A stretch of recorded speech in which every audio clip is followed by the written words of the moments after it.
Again, if any of you don't know who I am, I'm Brad Cusey. I graduated from Warren High School in 1990, so I know a lot of the players from the 88 team, either classmates, a year or two older, so it was great to know all these kids over the years, and good to see a lot of them here again this evening. How about a nice shout out too to Mr. Rick Westra. He's doing all the video for us this evening too, so thank you, Rick, for doing that. I'm part of the Morin American Legion Post 21 Home Run Club, and I'm honored to be on that board. And what I do is I do some banner sales for Matson Field. So if your business would like to put a banner out at Matson Field and promote your business and help the kids, you can always contact me, and we're happy to do that. That's done really well the last few years. It's getting filled up, and it's a great cause, but it shows your pride in the Moorhead community to do that. Again, this is our second annual Morin American Legion Hall of Fame banquet. Last year we were honored to honor Joe Baker, Bucky Burgow, and Steve Timmer. And about a month after that ceremony last year, Steve Timmer passed away. And I got to thinking of that too. Boy, it was sure nice that we were able to do this when he was here. So a special remembrance for him, Joe Baker. I know Bucky is here. Skylar Timmer's here on behalf of his dad as well. Again, thanks to everybody for showing up this evening. It's great to see people coming from all sorts of distances and miles, and even coming all the way from Barnesville. Craig Samuelson. Thanks there, Sammy, for coming. So we appreciate that. At this time, I'm going to introduce probably, I would say, is our main man in our home run club here for the Legion. And he's going to say a few words about the Moorhead Home Run Club. And that gentleman is Mr. Keith Berg.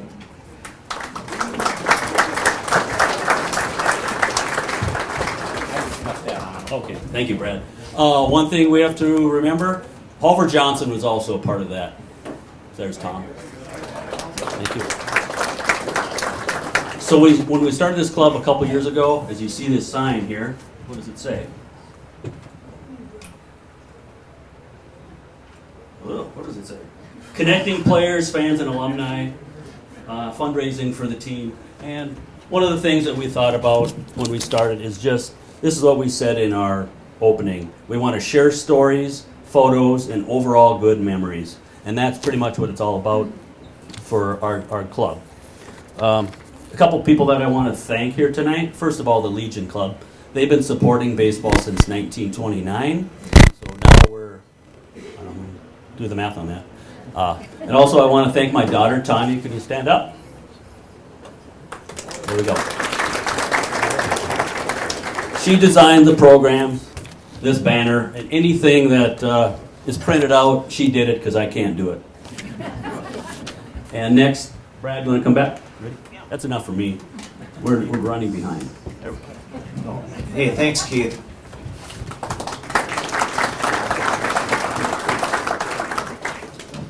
So next up, ladies and gentlemen, we'd like to have a few words from our representative from the Moorhead Legion Club, Mr. Tim Haugen.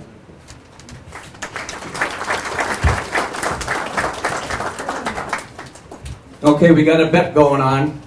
If I keep it under 5 minutes, I get free drinks for a year here from our club manager. Bad news, that ain't going to happen. No, but on behalf of our post commander, Paul Lehman, and myself, Tim Haugen, I'm the post adjutant, we want to thank you and welcome you here for our second annual Hall of Fame banquet.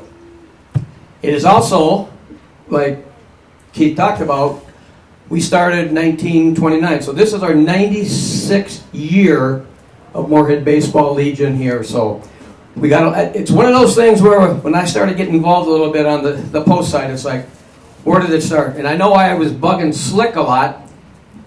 He didn't help any, so it was going to the historical and going through the old microfiche and all that, and it was very interesting.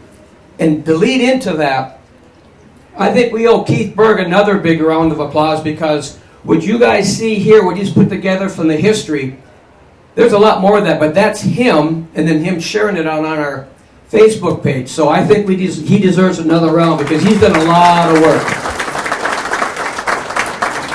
And with that, our intent is, like, maybe at the third annual, we'll be able to put a lot of this stuff on the screens. We've got some ideas coming down in the future. One thing I wanted to just sort of bring up, and I know he's not here tonight, but his name is Skylar Strand, and he's going to be sort of what we call our business manager. He's going to help us out. He's going to help the coaches out. And what we're doing is we're basically going to be, it's going to be Moorhead baseball from the Moorhead youth up to the Legion Bowl. He's the executive director for youth baseball, and that's going to be his primary job. But he's also going to be the business manager. And when we sat down with their board, we told him that, we are second fiddle, but in his case, it works out a lot. And I think he's got some good ideas to help us get back on track on some of these items. So, and let's see, that was that. You might lose Scott. Oh no. As you all know, and I'm sure Jeff will talk about it, but the Post, we went out on a limb. I think it was a great limb. When we put up $250,000 over 10 years for Matson renovation. I just know it was one of those things where when I started getting involved on the Post side, and we started working with some of the baseball, things changed over the years. They never really had a business manager the last few years. They did it themselves. I mean, the coaches, between coaching and doing the signage, doing these other things. So we're trying to bring it back together here. So with all of that, I think Moorhead baseball's got a great future. If you've paid attention in the past, you've seen where we've had some good youth teams coming up. And I think that's going to really reflect on how we play here. And one of our biggest things here is, and I guess I use my military days, is the first impression is a lasting impression. We go to very many tournaments and we get a lot of accolades because of the way the team is handled, the way our ball players are, the way our fans are. And it's just one of those things where as we progress on the new field, we're really hoping that when they come, they're going to see a first-class project when they come to visit our community. So with that, again, on behalf of Post 21, we thank you. We thank all you ball players, and we especially thank all you that are just going to be into the Hall of Fame tonight. Thank you. 4 minutes and 48 seconds. Hey, Tim, come here. Take some of my notes.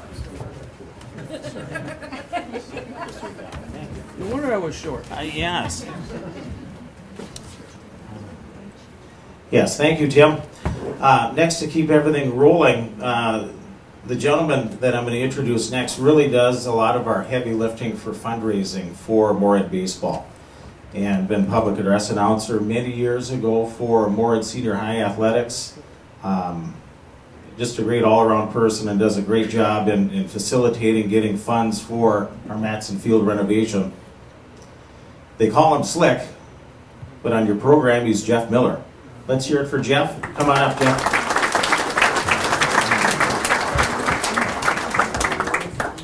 Thanks, Brad. Good evening, everyone, and thanks again for coming tonight. It was a great night. I just want to share a little bit about where we're at with the Matson Field renovation. If you don't know, these placards are what we're trying to do over there and what's going to happen starting July 1st. We're breaking ground July 1st on Phase 1, which is about a $1.2 million project. That $1.2 million was broken down by a $325,000 grant for Phase 1 by the Fargo-Moorhead Convention and Visitors Bureau, $250,000 pledged by the Moorhead American Legion, $25,000 from the Alex Stern Foundation. We've raised $61,000 through local community members and business members through seat sponsorships. And we received $504,475 from the American Rescue Plan Act and the Capital Improvement Funds from the City of Moorhead. So that's phase one. Phase one will include a new grandstand, 325 seats with all backs. There's not going to be bleacher seats. They're all going to have backs on them.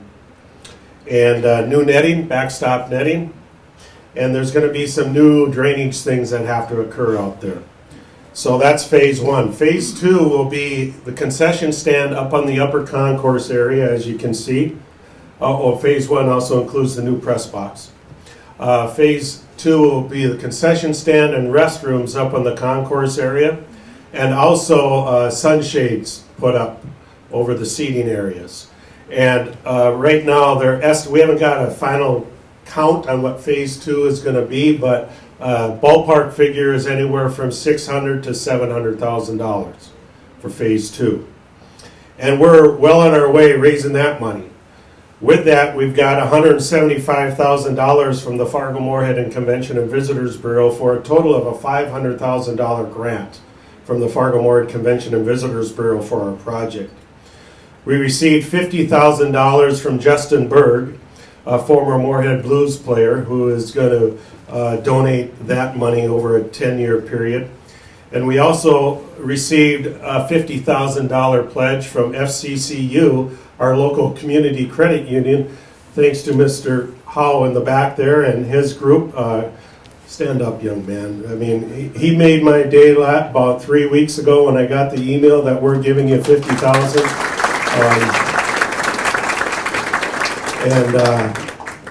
I ran through the house down in Arizona almost naked. So, and my wife said, put some clothes on. So anyway, but we are still rolling. We need your help. We've got flyers out on the tables. We're looking for seat sponsors. 325 seats. That's $325,000. $1,000 a seat, and you can spread it over 5 years with the city of Moorhead on your donation. $200 a year. That's not too tough. And we really appreciate if you look at that. If you have a business that you think, yeah, I want to be part of this project, we're getting a new flyer put together with the city here right now. And unfortunately, they weren't done for tonight, but we have other opportunities to get your name on the stadium. We still have the stadium naming rights out there for $250,000. You can break that down over 10 years. And one thing that we are not changing, we're not going to change the name of Matson Field. It's going to be such and such stadium at Matson Field, because Matson Field will always be Matson Field because of the honor of Peg Matson and what he did for the youth of Moorhead in the 50s. And so we got to keep that name. And the Moorhead City Council agreed to that, and the mayor has agreed to that, and so we're always going to have Matson Field. But we'd like somebody's name on the stadium. So if you feel obliged to do that, we'd love to talk to you. So that's where we're at. Phase one will start construction July 1st. The teams have been told they're going to be road warriors from June 30th on. And playoffs start early to mid-July, around July 12th anyway. So, for a week and a half, they'll be on the road playing some games. But the playoffs this year for the Blues are up in Bemidji. And for the Golds, where are you guys at? Bemidji also. Oh, okay. So I'll get to see both you guys. That's awesome. All right. So July 1st, you're going to see a lot of dirt being moved at Matson Field.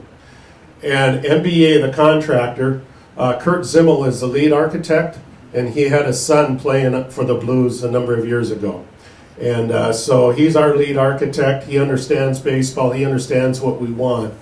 And they have told us that phase one will be done by the end of October. Nothing will be hurt next year for baseball. And he said it would be really nice, Slick, if you raised enough money, we could just roll right into phase two and finish that baby off for you guys. I said, yeah, wouldn't that be great? So please consider donating and sponsoring a seat at the minimum, or if your business or corporation wants to be out there on Matson Field for the next 50 years, we'll take that too. So with that, I appreciate all the support you've given Matson Field over the years, and we want Matson Field to be a destination for state tournaments and Central Plains regional tournaments, in the next few years. And I'm on the state American Legion Baseball Board for Minnesota, and they have told me once Matson Field is done, whenever Moorhead wants to have the state tournament for Division I Slick, you got it. So we're ready to go, and hopefully 28, 29 for that. So thanks again for everyone for coming. Hope to see you down the road.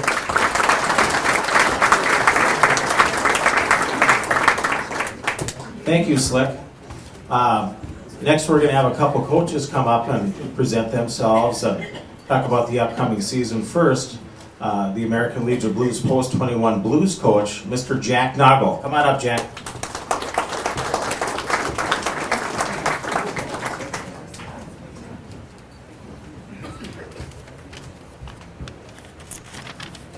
Alright, I'm Jack Noggle. This will be my upcoming third summer as the Blues head coach. I'm currently a first-year teacher at Moorhead in the business department.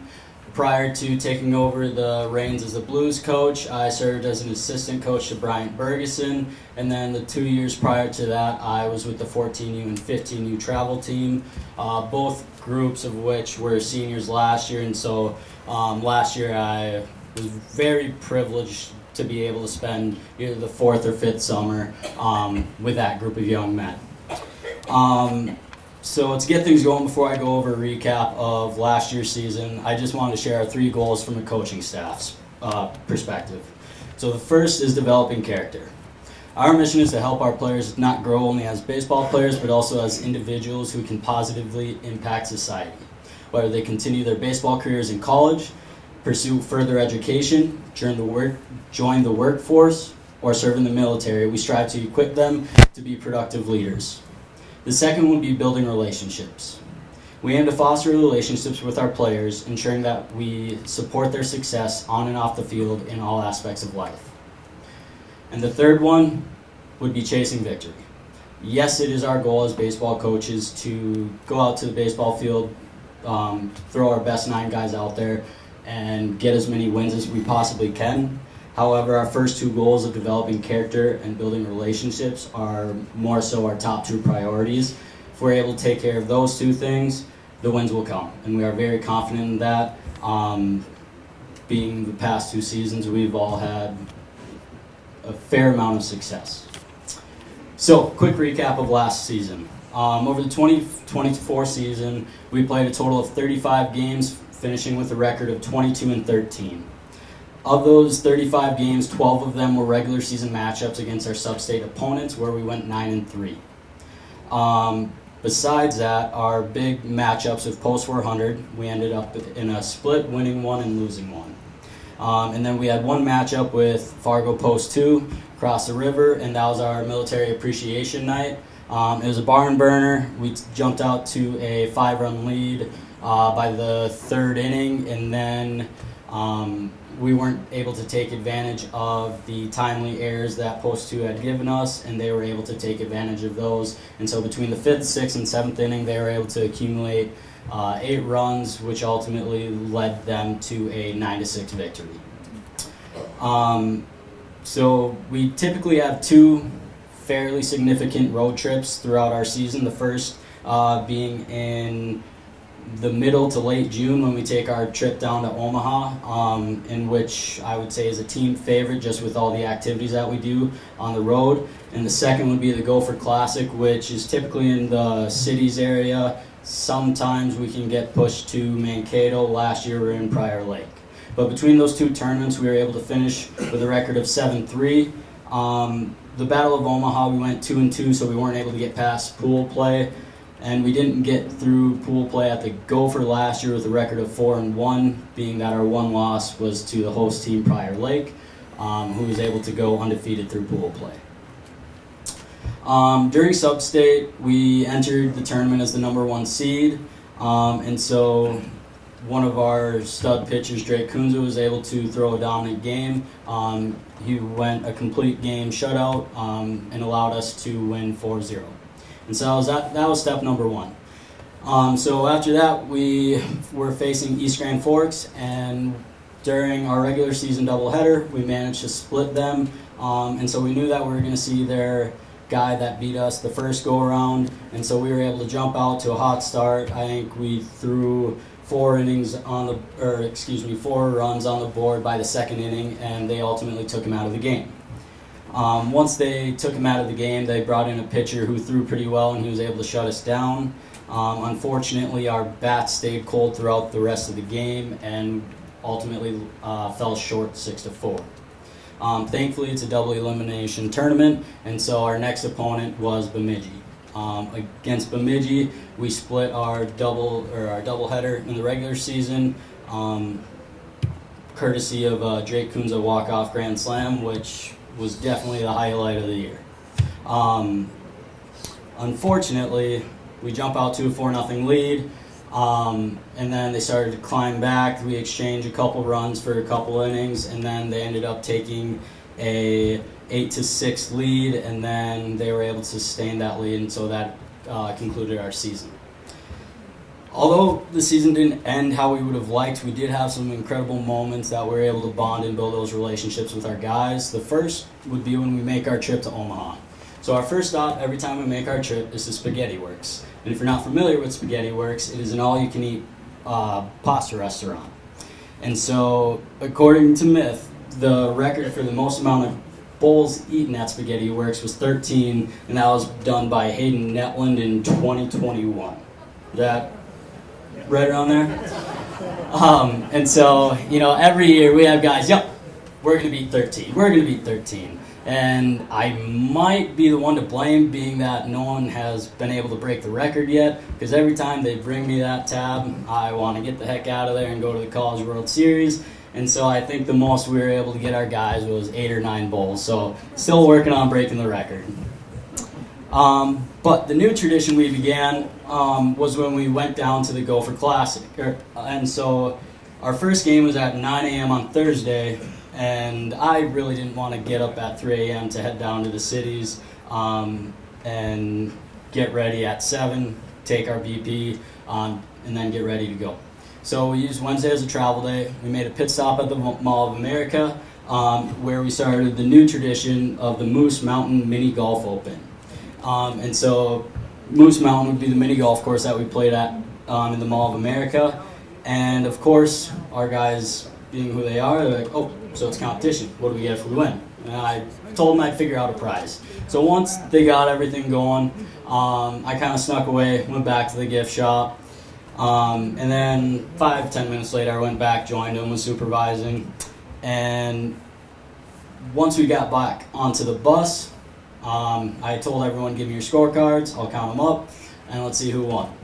And so that is when I announced that Carter Olson was our inaugural champion, and his trophy, a Moose Mountain snow globe. But yeah, so that was a recap of our season. We have a very similar season coming up. Fortunately, we are in the same pool as we were last year with the host site of Prior Lake for the Gopher Classic. We'll be making our trip down to Omaha. The Battle of Omaha will be the June 19th through the 23rd. And so we are looking forward to continue those traditions and keep building relationships. But that's really all I have to say. I really appreciate the Home Run Club and all of you guys supporting us. The current state of the Moorhead Legion baseball program is thriving, and that would not be without you guys. So I really appreciate your support, and thank you for all that you do for us. Thank you, Coach Nago. Okay, next up, let's have a few words from, well, we kind of call it the junior program here at the Moorhead Legion, but it's the Moorhead Golds program, and that's coached by son of Hall of Famer Steve Timmer, Mr. Skylar Timmer. Come on up, Skylar. I just want to start off by saying that I was there for Hayden Netland's record-setting 13 bowls, so I can confirm it. It's not just a myth. So good evening, everyone. If you don't know me, my name is Skylar Timmer. I'm excited to be stepping into my 3rd season as a coach of the Moorhead Golds. I got the honor to serve as my dad's assistant before taking over for 1 year, and then it's been an experience that really got me ready for this chapter, as I've enjoyed every single second of it. Alongside my coaching responsibilities, I'm a student at Concordia College in Moorhead. I play baseball and I'm set to graduate in the spring. So going over last summer, our season, we played a total of 42 games, which we finished with a record of 20-22, including a 9-5 record in sub-state play. There's a few memorable highlights along the way. We split a season series with Post 400, the Comets, the Post 2 Fargo Jets, and the West Fargo Rattlers. One personal favorite of mine, though, was our home win over the Fargo Post 2 Bombers. It was a packed house that night as we were honoring Bucky at the field right before the Blues game, which started after us. So going into the 7th inning, we held a 1-0 lead when Fargo put 2 runners on and executed a sacrifice bunt. I made the tough call to intentionally walk their 9-hitter. Thankfully, it worked out because the next batter lined up to our second baseman, who proceeded to sprint over to first base and turn double play to end the game. So kind of bailed me out on that one. We also participated in 3 tournaments during the season. Our first one was in Alexandria, which didn't really go our way as we finished with a 1-3 record and finished last place of the 8 teams. Our second tournament was a 2-day event down in Marshall, Minnesota, which was our only overnight trip of the season. We left Moorhead around 6 a.m. that Friday. In our first game, we proceeded to beat Marshall 11-6 with a 7-hour wait before our next game that evening. We took the boys to a local water park, and in my opinion, the funniest encounter of the season happened there. The kids couldn't stop talking about the lifeguards that were on duty. And so instead of approaching them and asking them for their names and trying to introduce themselves, like I had recommended to them, they decided that their best plan of action was to wait until after we were done at the pool, and as they were driving out, they wrote down their license plate numbers and proceeded to try to look up their names that way on the bus. I don't think that worked out for them. So after the water park, we headed back to the field where we faced Champlin Park, and we won 6-3, which advanced us into the bracket the next day. On Saturday then, after the first game of the day, right before ours, we were put in a rain delay for several hours, and it ultimately led to the tournament being canceled. But since our opponent and us were the only ones at the field still, they let us do a rock, paper, scissors for the championship trophy. I regret to inform you all that I chose the wrong player, and as you can see, our trophy over there that we received is the second place trophy, so we did not win. And then our last game of the tournament, or our final tournament of the season, was a pretty challenging one. We faced a wide range of competition from a 15U team to several Legion teams, and we ended up going 0-5, but every single game that we played, outside of one, was within a few runs. And this kind of led us going into the sub-state playoffs, where we entered as the 4 seed. And we got to play a 5-seeded Perm in the first round, where we had a dominant 3-0 win thanks to a stellar 7-inning performance from a player on the team named Austin Schwantz, who allowed just 2 hits and had 7 strikeouts. Our next game was against Fergus Falls, who was the 1 seed. We were up 2-1 heading into the bottom of the 6th inning. And then kind of everything just started to not go our way and kind of fell apart as they put up 7 runs, and it resulted in a 8-3 loss. So then heading to the loser side of the bracket, we faced Bemidji, where we had a little late rally in the 6th inning, and we ended up losing 4-3, which ended our season. I would like to note, though, that Fergus Falls, who we played well in the regular season and in the playoffs, ended up going on to finish 2nd place in the state tournament, so I was proud about that. So while the season's end wasn't what we'd hoped for, it was filled with a lot of fun moments and memories that I hope will last a lifetime for those kids. Thank you.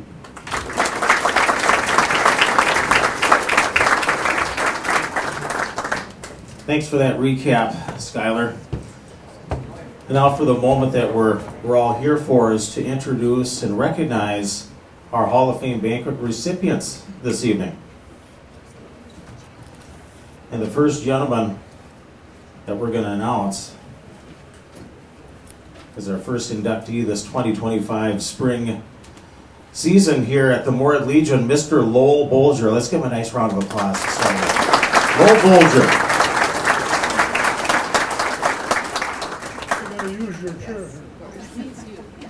Lowell Bolger graduated from Moorhead High School in 1954 and participated in football, basketball, and baseball. He played in 3 state basketball tournaments and the 1953 state baseball tournament. Lowell was inducted into the Moorhead High School Hall of Fame in 2017. played American Legion baseball from 1951 to 1953, and played on the 1951 state tournament team. He graduated from Moorhead State Teachers College in 1958 with a degree in social studies and physical education. He played 4 years on the basketball team and is a member of the 1,000 Point Club. In 1988, he was inducted into the Dragon Hall of Fame, and his first job after college graduation was at Hawley, where he defeated Moorhead for a trip to the state basketball tournament. He was also an assistant basketball coach at Moorhead Senior High School in 1966 to 1982 and retired in 1993. He was actively involved in supporting the Special Olympics at the local, state, regional, and national levels. Great list of accomplishments, well-deserved. Mr. Lowell Bolger. This is already on, and I got to present this to you. Oh, And if you stay here. So there you go. Congratulations, thank you Lowell. very much. How does this work now? Just It's talk? already on, so you're free to talk. I get my notes out here. Let's get this away.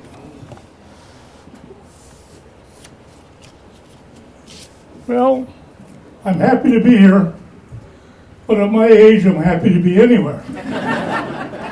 And I'd like to give thanks to the Legion Baseball Committee for selecting me to enter the American Legion Hall of Fame. I'm very proud and honored to be part of this program. I'm especially honored to be joining the Hall of Fame alongside my two longtime friends and good athletes, Don Betson and Ken Krabinsky. Ken couldn't make it today, but his daughters are here and will be speaking in his behalf. When I was informed I would be asked to say something today, I thought about all the memories that I had playing baseball, and there are many of them. I wouldn't be here today, standing here today, if it wasn't for Peg Matson. I was going to start saying a few things about him, but it would take way too long. He was a coach and a man ahead of his time. I'm just going to go through one drill that we went through drills you wouldn't believe. He would draw a circle from home to third and from home to first, about a little bit bigger than the size of a hula hoop. And after a couple of days practicing, he would have a pitcher throw 5 balls to us, and we had to bunt the ball in that circle. And if we didn't do it, we suffered the consequences. And that was to run down at Woodlawn Park, down to the wading pool, way past center field and back. But that got us to learn how to bunt, and we did a good job. And then from the Pee Wee League, we moved to the excellent high school program and spent summers playing American Legion baseball. I note that our team, led by Betson and Krabinsky, and Bink is his nickname, that's all I ever heard from him, were the stars of that team. We went to the state high school baseball tournament, both in high school and in American Legion. And there's 2 things about Betson and Krabinsky. Krabinsky was probably the best player, well, not probably, he was the best player on our team. He was fast, he could hit, and he was a great pitcher. And when he wasn't pitching, he'd play center field, and he would cover it like a blanket. If the ball goes out there, he's got it. He was just a great athlete and a great player. And then the other pitcher was Don Betson. And he could fire the rock, baby. He could throw that thing hard. And I was sitting there in the dugout one day and I says, just give us 1 or 2 runs with Betson pitching and I knew we were going to win the game. And the other thing about Betson is that I'm glad that he was on my team, because I didn't want to bat against him. I'll tell you. And then as thinking back about the baseball and how it's changed, Slick was talking about the new grandstand and the bleachers and we practiced and played at Woodlawn Park. our bench was on cement blocks and 2x4s. And we thought that was great. A little more comparison from then to now is the baseball glove. That's my pride and joy. I got it right here.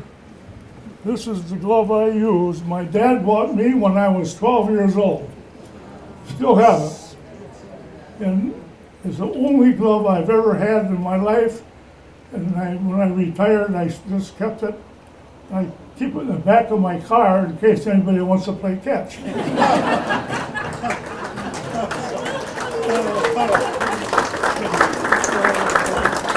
As I transitioned from playing baseball to a fan, I watched Bucky and Slick coach.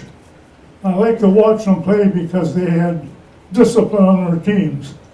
And if anybody knows me, I like discipline. And so I watched them play many games. They were all good teams. And I do remember the hot dogs were pretty good in the concession stands also.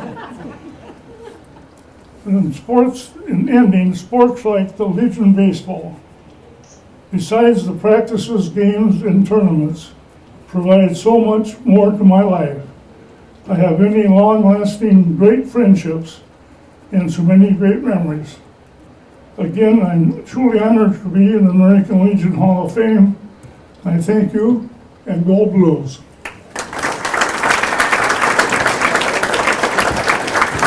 Thank you, Lowell. Thank you. Congratulations once again. Do that. Put that right there.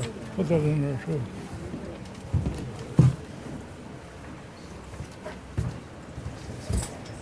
All right, next up, ladies and gentlemen, our second inductee this 2025 spring year, Mr. Mike Hyostik.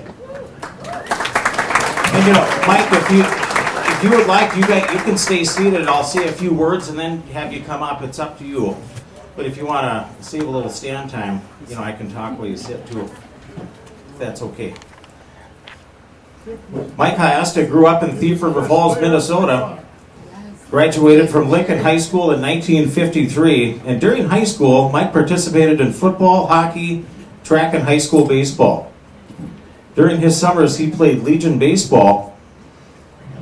Mike was also drafted into the Army in 1954 and was stationed at Fort Hood, Texas, for most of his military service.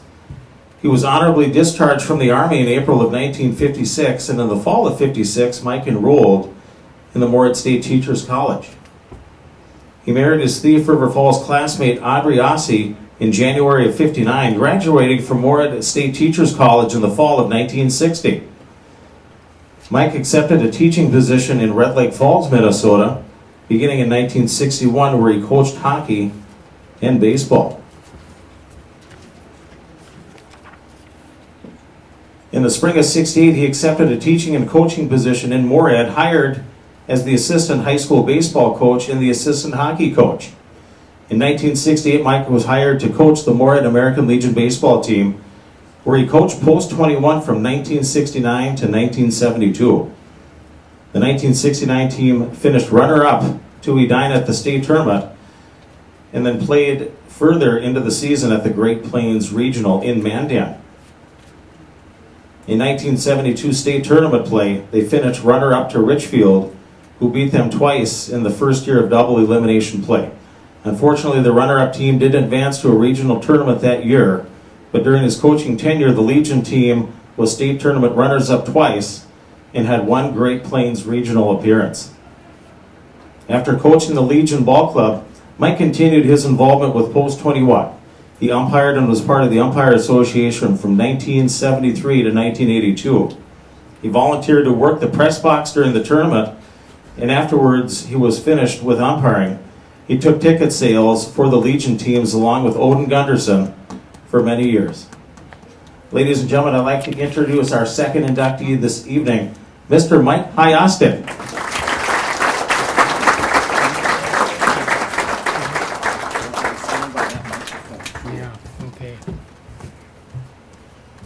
We'd like to present this plaque to you as well, Mike. Thank you, Mike. Thank you very much. it's a real honor to be able to say that you're a part of this Legion. It's been a club for me since 1968. I've been a member of the American Legion now for over 60 years. And the baseball part is very important, as it's obvious here.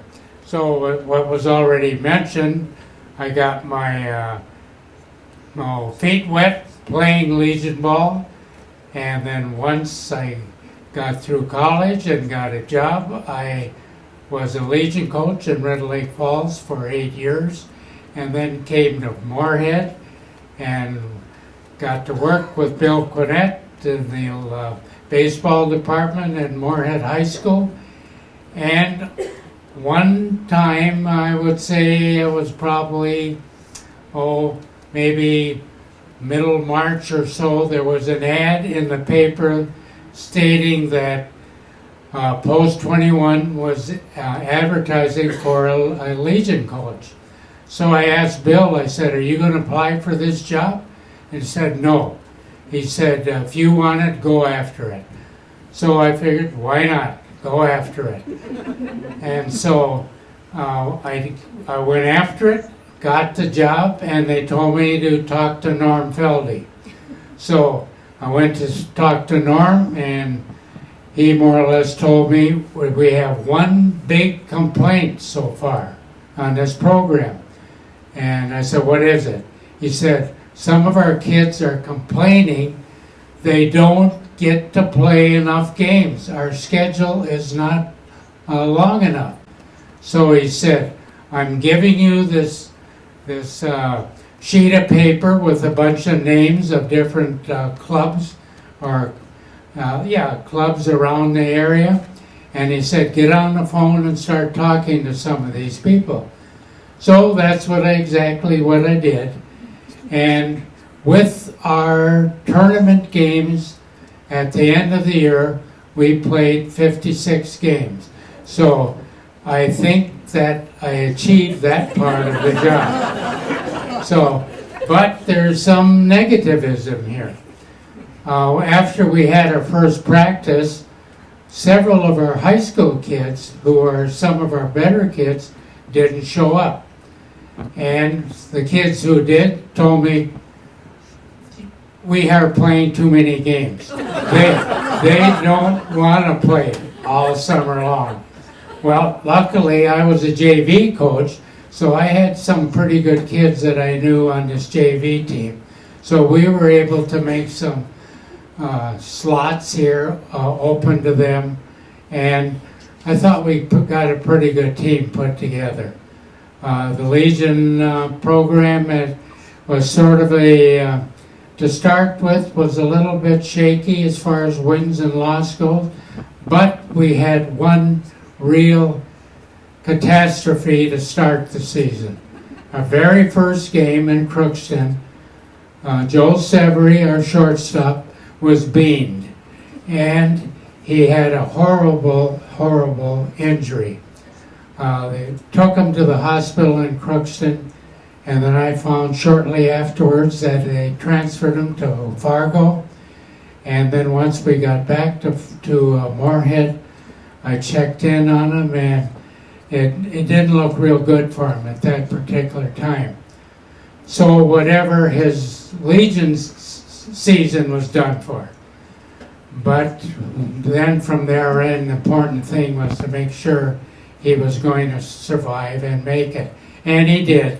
In fact, right at the end, as we were getting ready to go to the state tournament, he came along and he wanted to play.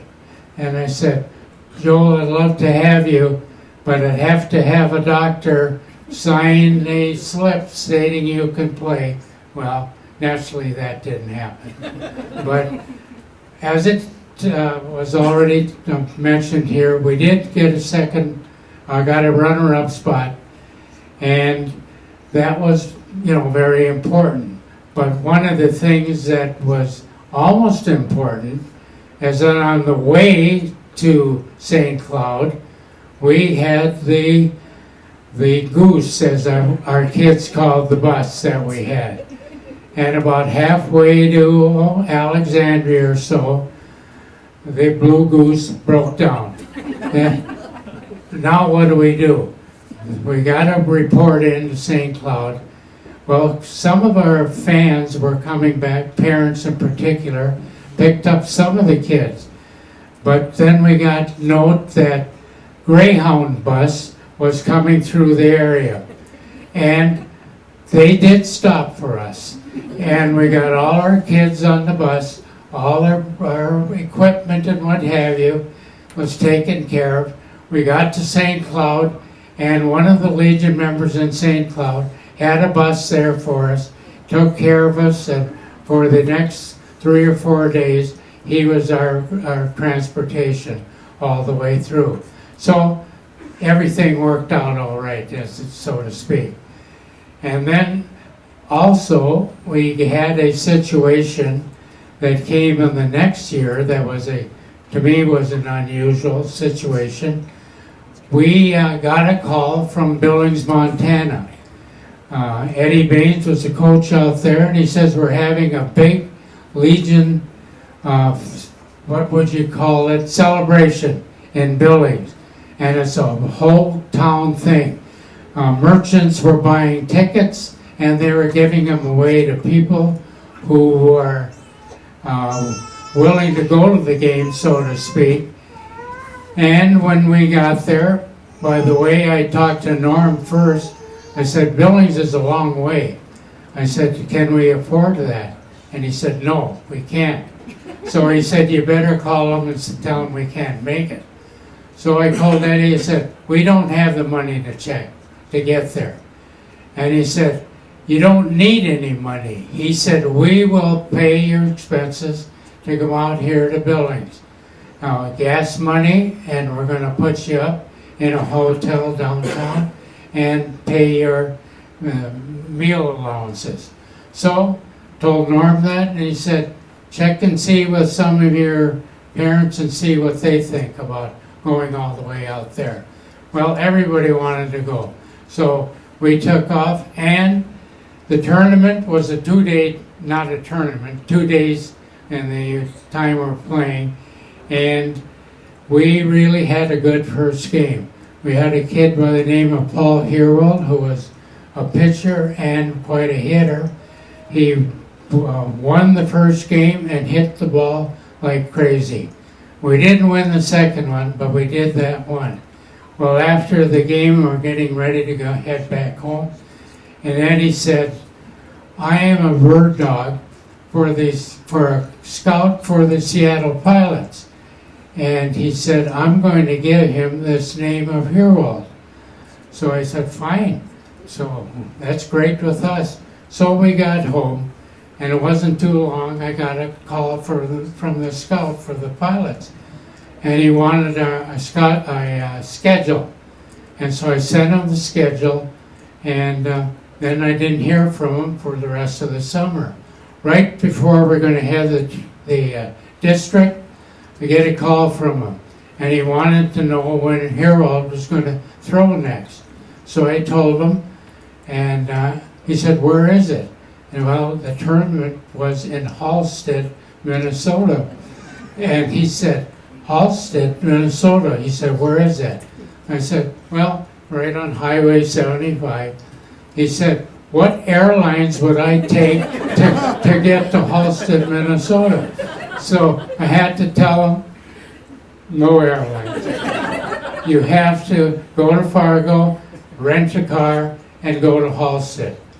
Well, I never did see him in Halstead, and I don't know if he was there or not. And I thought, well, why not go to the state tournament, and you can see everybody down there. Well, as it turns out, we did get to the same tournament, and once again, we ended up second. And again, 2 seconds aren't too bad for these kids. And Howard Johnson told me, he said, I think second place in the state tournament is the first, second place spot that Moorhead has ever had. Well, I don't know if that was true or not, but Halver said it, and the kids liked that. So that ended the season, and it also ended my career as coaching of the Moorhead team. So as was pointed out here, I ended doing umpire, Sig Suziak and what's his name? Can't remember right offhand now. Al Wieland, yeah. Al Wieland organized this umpires group and had a good time doing umpiring from there on in. And one last thing, and I'll give this phone or the mic away. If you guys here from the 88 team, I don't know if you knew this or not, but Halver resigned his position as manager in 88. So we had a meeting at the old Legion Club and decided what was going to happen for Halver's replacement. Well, I ended up getting a job. And so it looked like I was going to be the manager of the 88 team, which meant, going to the World Series. Well, as it turns out, went to a sport hockey game that night, came home, and my wife ended up calling 911 because I ended up with a heart attack. Well, that was the end of my baseball career in Moorhead High, or Moorhead Legion Club. So I've been up here long enough, I got to give this away. All right, thank you very much.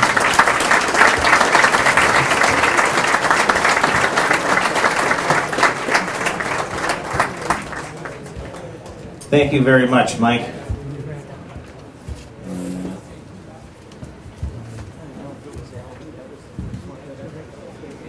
Ladies and gentlemen, our next Hall of Fame inductee, not able to be here this evening, but represented by his daughter Kelly, is Mr. Kenneth Grabinski.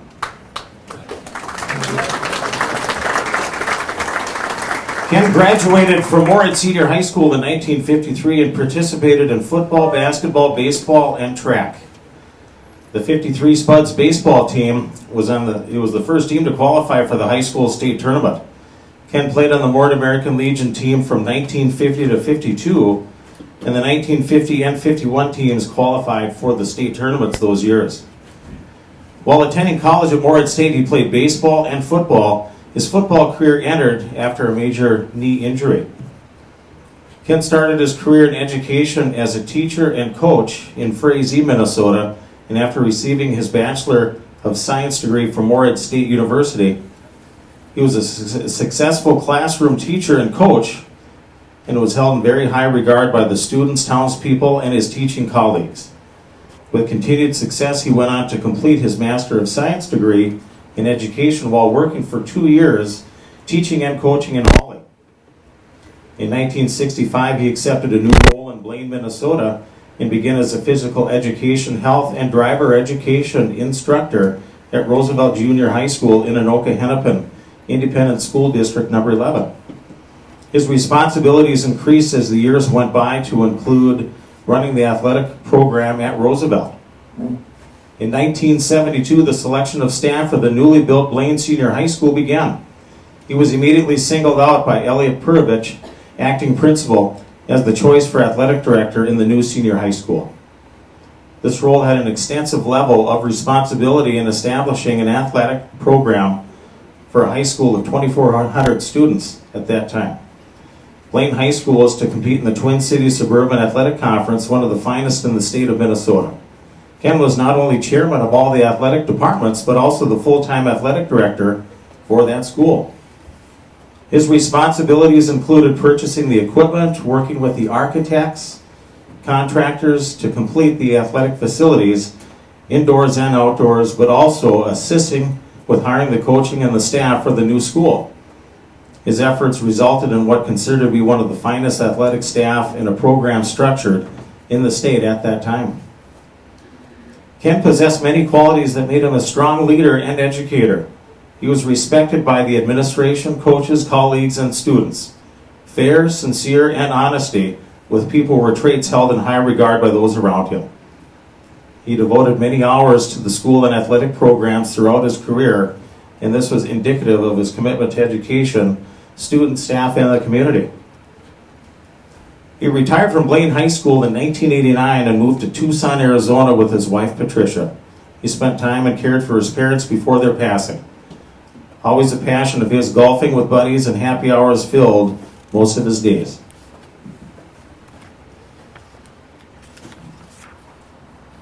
He and Patricia moved back to Minnesota in 2012 after being in Arizona for over 2 decades.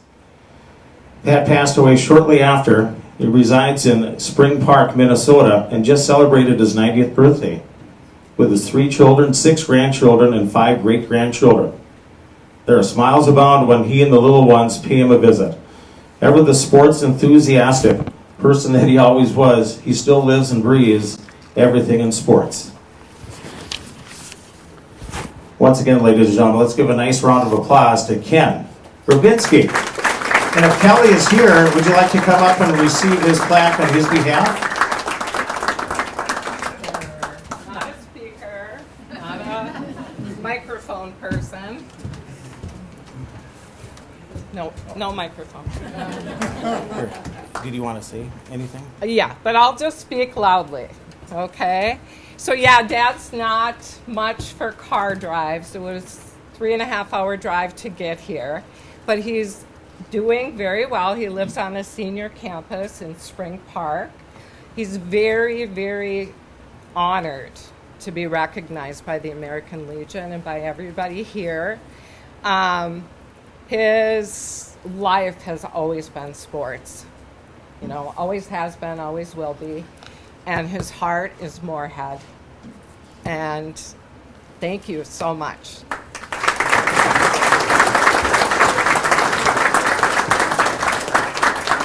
Thank you, Kelly, for coming on your father's behalf today.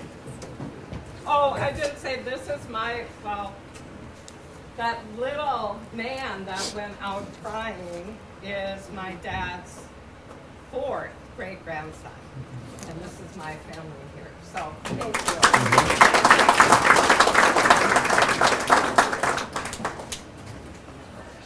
Next up, ladies and gentlemen, Mr. Don Benson.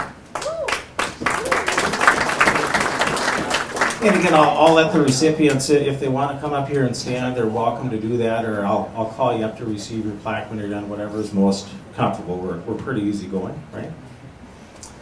Don graduated from Moorhead Senior High School in 1953 and played on the 53 Moorhead High School baseball team, which qualified for the state tournament for the first time ever. He played for the American Legion teams in 1951 and 52 and was a member of the 1951 state tournament team. He attended Moorhead State Teachers College from 1953 through 1957, graduating with a teaching degree in 57 and majoring in physical education and health with a minor in English. He was also a pitcher on the Dragons baseball team. After graduating from Minnesota State Community Technical College, he was united in marriage to Jen Gaspers. They moved to Granite Falls, where he signed a teaching contract and started to raise a family. They were fortunate enough to have 5 children, sons Scott, Mike, Tom, and daughters Sue and Katie. He taught junior high school English and physical education until the spring of 1973. During this time, he also coached boys basketball, 7 years as assistant and 8 years as a head coach. The highlight of his coaching career was coaching a team to the 1968 Minnesota State High School basketball tournament. He also served as assistant baseball coach and head golf coach during this time. In the summer of 54 and 55, he played semi-pro baseball for Williston in the Mandak League. Developing arm problems in 55 would shorten that season for him. He also played semi-pro baseball during the summers of 58 and 59 for the Valentine, Nebraska Hearts in the Basin League. The rest of his baseball career was spent playing for Granite Falls, and the following is an excerpt from the Granite Falls Tribune in 2020. Don Benson stats: 150 wins and 24 losses, 50 shutouts, 6 no-hitters, pitching 1,451 innings. Benson led Granite Falls to 7 state tournaments from 1960 to 1970. and in 1963 pitched a 17-inning game, winning 2-1 over Norwood in the state tournament. Benson's most notable year was in 1960 when he went 27 wins and 0 losses, pitching 239 innings with 329 strikeouts. After leaving the school system in Granite Falls, he spent 2 years selling athletic equipment for Bob Fritz Sporting Goods. We all remember Bob Fritz over in Fargo. Jacques Strand, his old coach, had purchased this business, and Don traveled to school selling for Jacques. After 2 years, Don left Bob Fritz Sporting and started a new opportunity in the golf business, working as a sales rep with partners Jim and Bob Weary. They formed Weary Benson Sales and sold golf equipment in golf pro shops in Minnesota, North Dakota, South Dakota, Iowa, and Wisconsin. Finally, in 1993, Don opened a warehouse in Granite Falls where he distributed supplies to the golf courses as Don Benson Golf Supply Company and hired Bob Weir as a sales rep. In 2002, Don sold this business and retired. He was also inducted to the West Central Minnesota Baseball Hall of Fame in 2021. Ladies and gentlemen, let's have a nice round of applause. A lot of accolades there. Mr. Don Benson.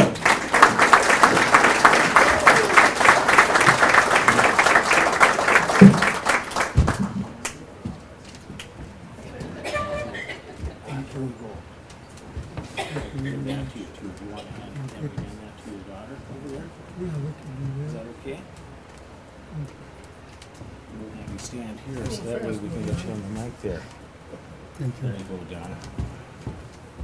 Thank you very much. I want to thank Post 21 Moorhead Home Run Club for this great honor, especially to have being accepted into this Hall of Fame with two of my best friends, Lowell Bolger and Kenny Gavinsky. It's a great honor. I want to talk a little bit about Bolger and Gavinsky and Benson playing baseball. When we grew up, starting about 12 years old, under the tutorship of Harold Peg Metz. I don't know how many people here knew Peg, but I see they named a baseball field after him, which was very fitting. Beautiful ballpark it looks like. And I got to tell you a little bit about the ballpark. He taught us how to play baseball on. There was a field called Woodlawn Park in Moorhead. We didn't have a grass infield. Our infield was a skin infield full of rocks and cinders. There were even a few nails in there once in a while. And Peg Matson was a master fungo bat hitter. He would hit fungo balls to us hours at a time. I know he caught Bolger on the head quite a few times. And he was the first person I ever heard say, when we'd get hit and we'd sit there and fall down and whine a little bit, he'd say, rub a little dirt on it. And the first time I heard that expression, I've heard it a lot since, but Peg would say that every time. Rub a little dirt on it, you'll be okay. But he was a master with a fungo bell, wasn't he, Bolger? Other than that, I'm very, very proud of being inducted in this Hall of Fame. It's such an honor. Like I said, with Lowell Bolger, my dearest friend, we spent a lot of time together from grade school on through college. And Bolger, I played on a lot of ball clubs, as they talked about. I played a lot of baseball. Lowell Bolger, best first baseman I ever had. Best first baseman I ever played with. Kenny Gavinsky. Kenny Gavinsky was the greatest athlete Moorhead High School ever had when I was going to school. He was an exceptional athlete. and such a dear friend, and I wish him the best. I don't have much else to say except, I think back, Peg Matson taught us how to play baseball. If it weren't for him, Lowell wouldn't be here, Kenny wouldn't be here, I wouldn't be here. If it weren't for Peg Matson. Thank you very much.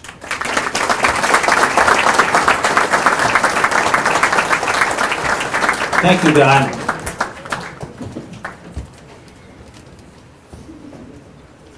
All right, ladies and gentlemen, next up, we don't just have one individual to be recognized this evening with this next group. We're going to introduce the 1988 American Legion World Series sponsor from Post 21, our Blues of Mort American Legion Baseball. The entire 1988 team still lives on as one of the greater teams of all time. That it's great to have just about everybody here. I think 3 people weren't able to make it, unfortunately. Jeff Bergman passed away several years ago. Always saddened by that. And then, Brad Weiss and I always called him Stouffer when I was younger, but Chris Warner, I believe, are the only 2 here. So we got everybody else here, which is a great feat to get everybody under the same roof. So as we look at the 1988 team, the Mort American Legion baseball team had several close calls before winning that 1988 state and regional championship and advancing to the American Legion World Series.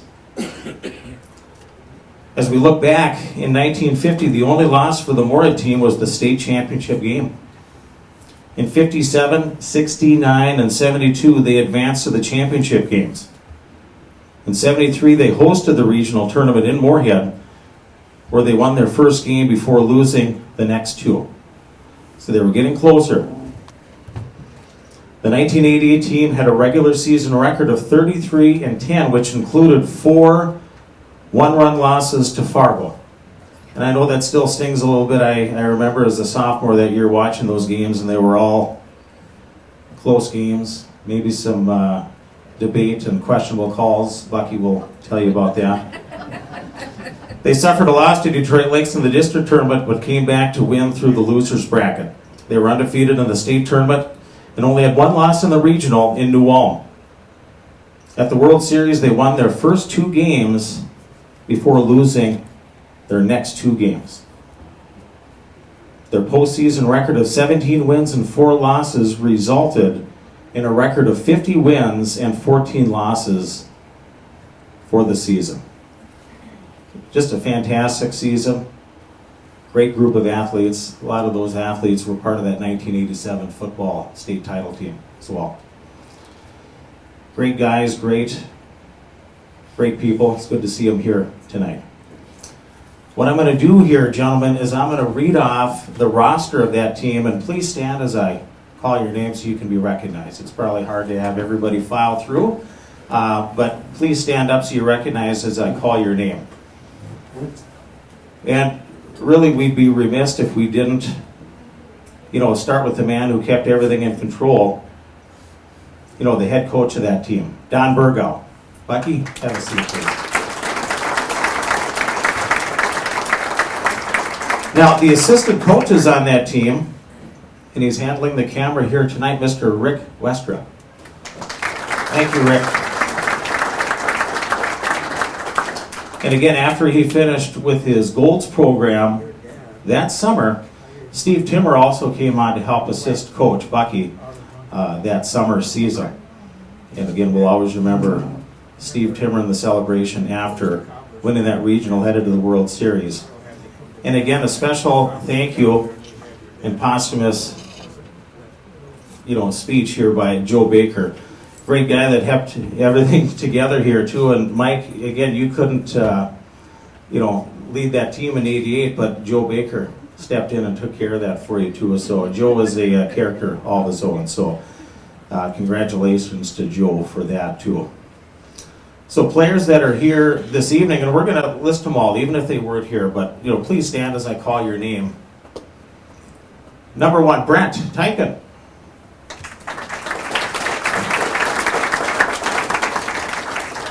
Now, the next gentleman, too, I kind of learned, too, if you say his first name and last name together, it's Steward, but it's Stu Suryard.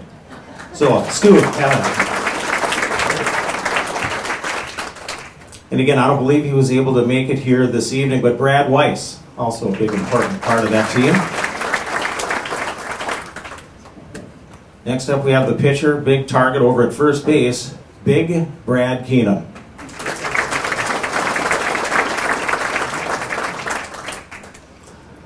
Next up, we have Jay Cerise.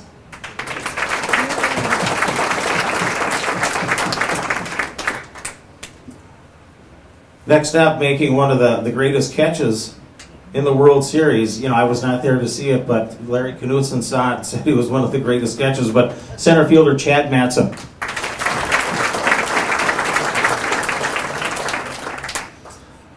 Next player always had a smile on his face, and that's why we called him Sonny. Ladies and gentlemen, Chad Sundom.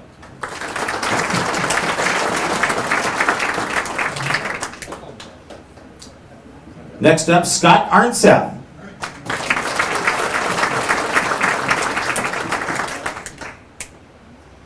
Next up, we have Chris Bennis.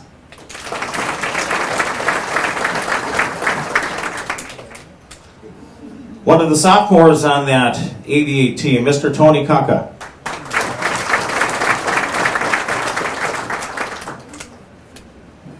Next up, we have Scott Jeanette.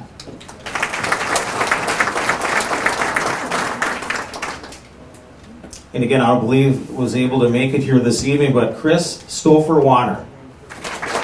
Very integral in that program, for sure.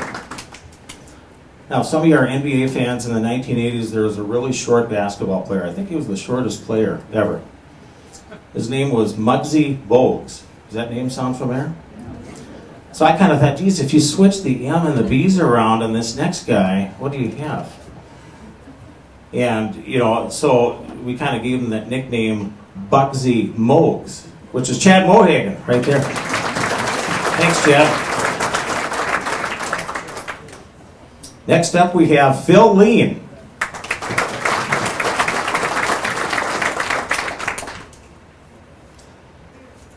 And again, last but not very least, he's a great friend of mine, great teammate, super athlete. Not able to be with us. I can't remember what year he passed away, but let's give an extra round of applause for this next guy and his family as well. Jeff Bergman. Jeff Bergman.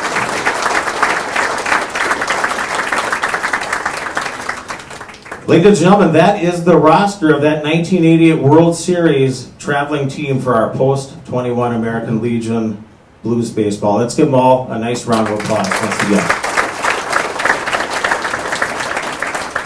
And next up, I know we wanted to say a few words, but again, the man that held the helm together for that Blues team, Mr. Bucky Burgell.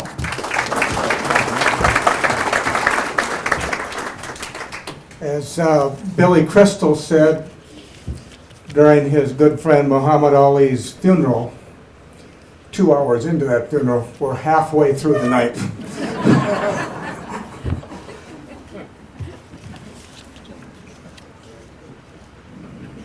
First of all, I want to thank Rick Westra.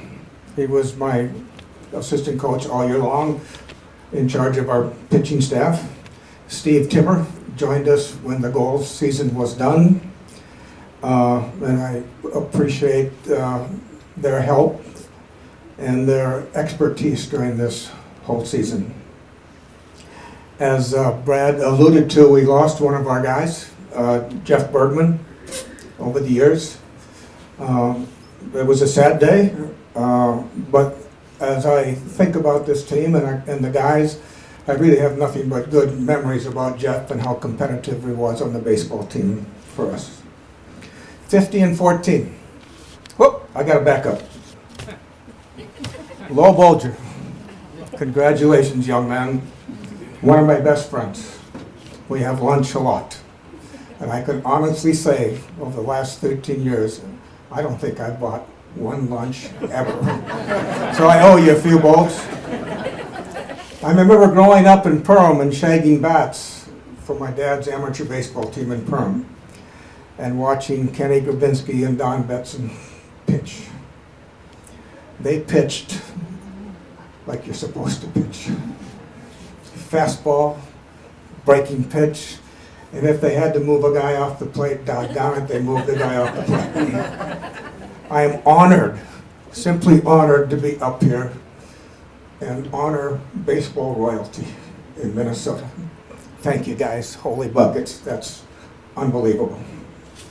Mike Hayastik, I took over for Mike for the Blues in 1973.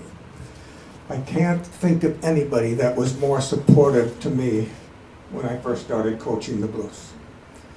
He was at almost every game, and he loved and loved to talk about baseball strategy, and we did plenty of that. Congratulations, Mike. Thank you. I won't be up here long. That 88 team, a mixture of young guys and veteran players that all of a sudden, mid-season, just came together and did something really special. They took us on a magic carpet ride. Not only did we win a lot of baseball games and we won some championships, but in the 1988 state championship tournament, we were also the Sportsmanship Award winners. We also won the Sportsmanship Award at the World Series. To me, and I know the old-time baseball guys here at Post 21, that was as big an achievement as putting up 50 wins in the summer.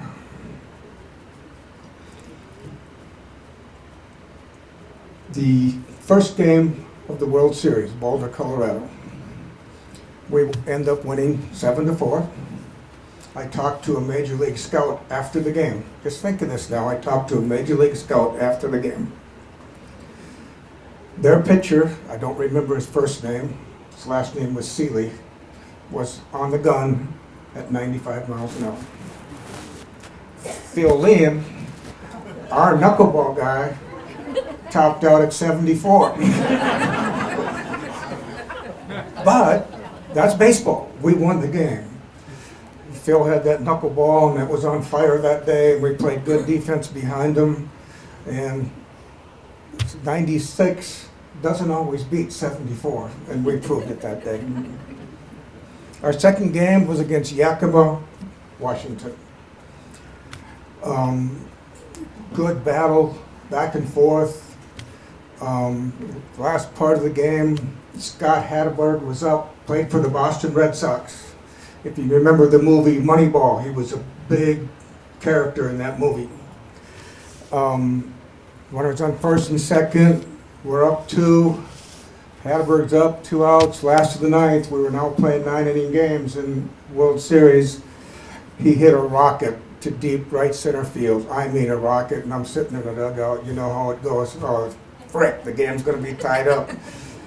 Chad Matson came over from center field and made the most unbelievable catch that you can ever imagine.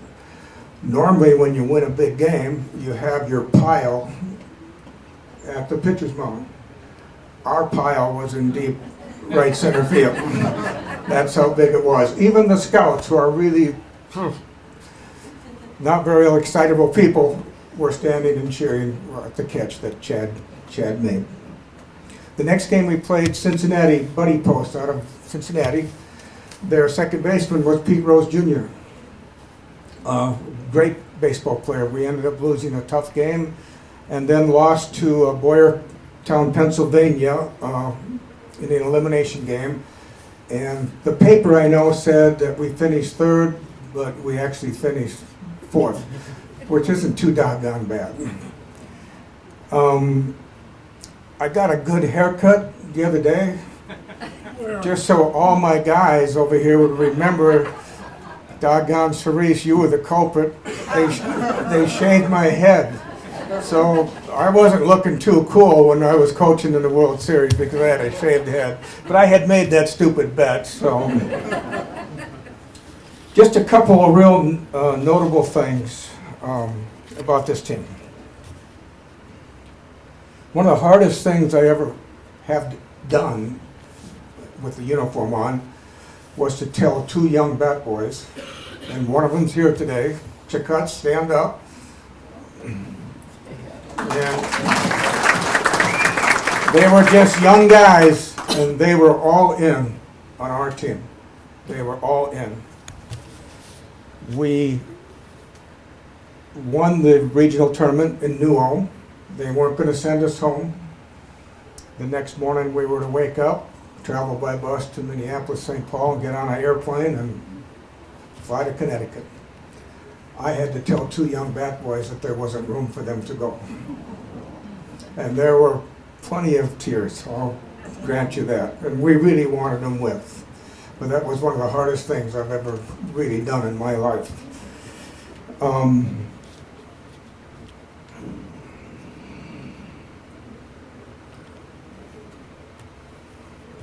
We won the state tournament in Ely.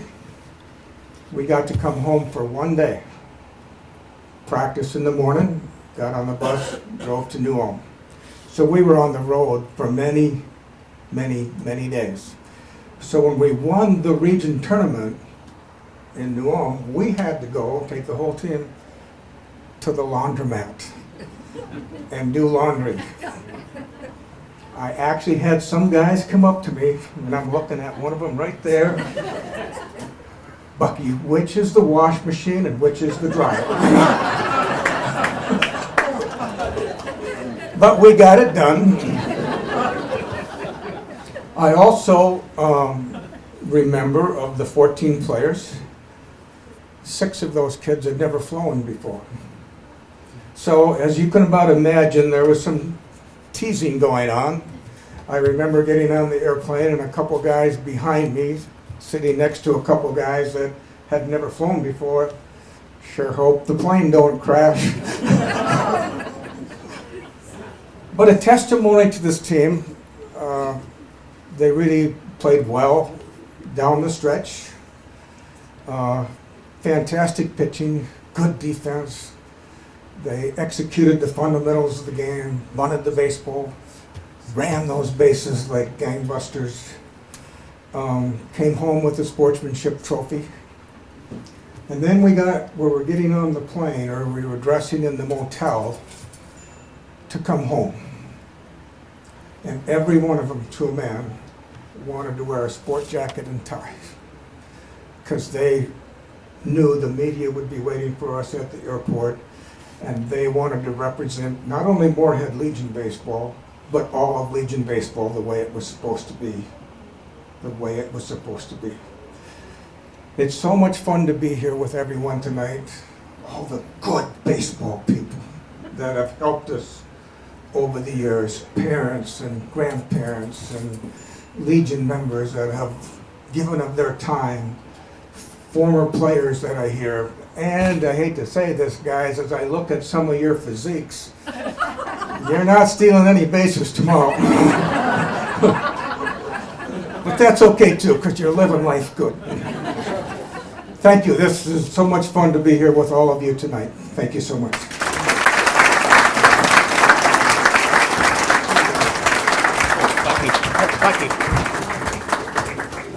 Well, you just maybe want to hang this up here, right?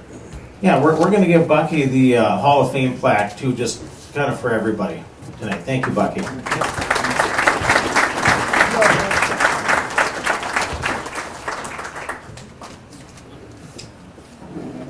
Yes, thank you again, Bucky. Great stories, good memories. Yeah, that was a fun time. It was a great summer. Nobody's mentioned it yet, too, but I played summer ball for the VFW that summer of '88, and that was coached by Jim Peterson. It was the only year that he coached that, and if you guys from '88 can remember, like by 9 o'clock every morning it was 100 degrees that summer. Do you remember that? Yep. So you get early practice in, sweated out a lot of weight. I know I trimmed up biking, back and forth in too, so yeah, those good times. Our last Hall of Fame inductee this evening, and he's also our speaker of the night too, so we called him Sonny earlier, but Mr. Chad Sundum. And if you like, Chad, I can read your your biography here and then have you come up and say a few words if you would like. Chad Sunham graduated from Moorhead Senior High School in 1989 and participated in football, hockey, and baseball. He played for the Blues in 88 and 89 and was a member of the 88 Hall of Fame team. He was commissioned as an Army infantry officer after graduating with a BS from the United States Military Academy in 1993. While there, he was a 4-year letter winner and team captain in the hockey program and also played 1 year of baseball. He later earned an MBA from Truro University.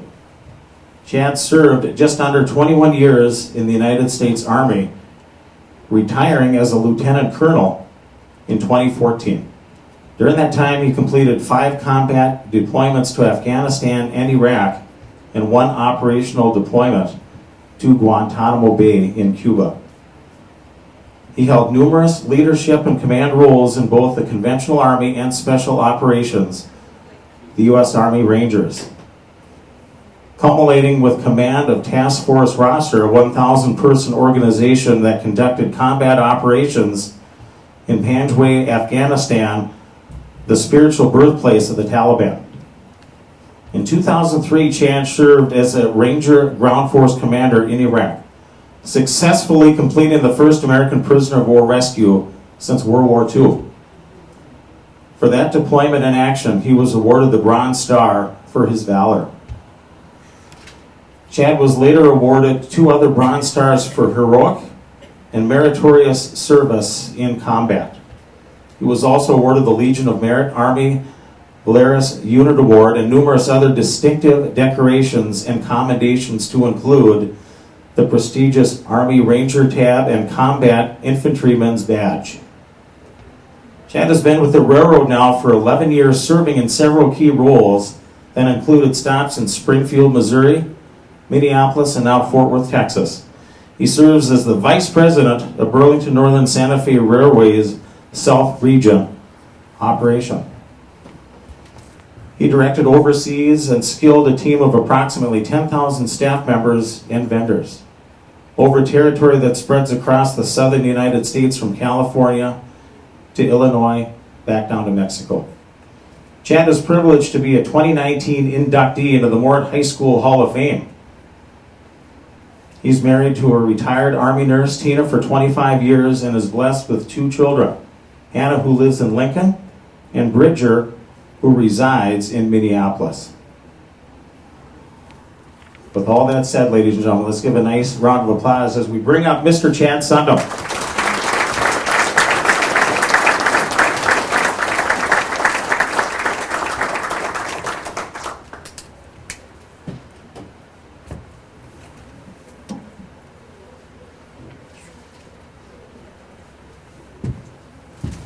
There you go, Chad. Congratulations again. I don't have an aide to give it to. Somebody. Just kidding. There you go. Thanks.